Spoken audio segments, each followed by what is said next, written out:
रवी राणा यांनी उपमुख्यमंत्री देवेंद्र फडणवीस यांची भेट घेतली। आपल्यासोबत रवी राणा आहे। भाऊ, काय सांगाल?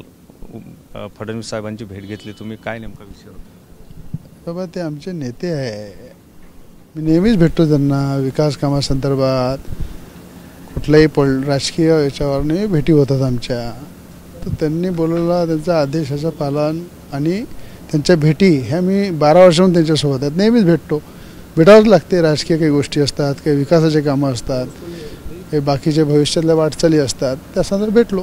हो, आता लोकसभेच्या निवडणुकीचं वातावरण सध्या गरम आहे आणि नवनीत राणाजींसाठी अमरावतीच्या जागेची चर्चासुद्धा आहे, तर त्या संदर्भात काही चर्चा झाली? मी सांगितलं ना आपल्याला की मोदीजी देशाचे पंतप्रधान, गृहमंत्री अमित शहाजी आणि राज्याचे उपमुख्यमंत्री देवेंद्र फडणवीस साहेब हे त्यांच्याबद्दल निर्णय घेतील। एनडीएचे आम्ही घटक आहे, जो त्यांचा निर्णय राहील नक्की त्याच्यावर पॉझिटिव्ह विचार करून आम्ही पुढे जाऊ। या संदर्भात आज काही चर्चा झाली?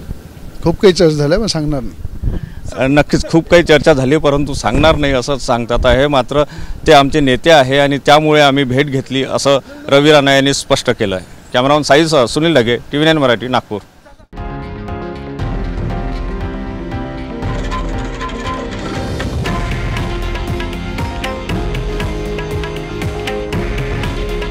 हे आहे देशातील नंबर 1 न्यूज नेटवर्क आणि आपण पाहत आहात TV9 मराठी। काळजी तुमची, हित महाराष्ट्राचं।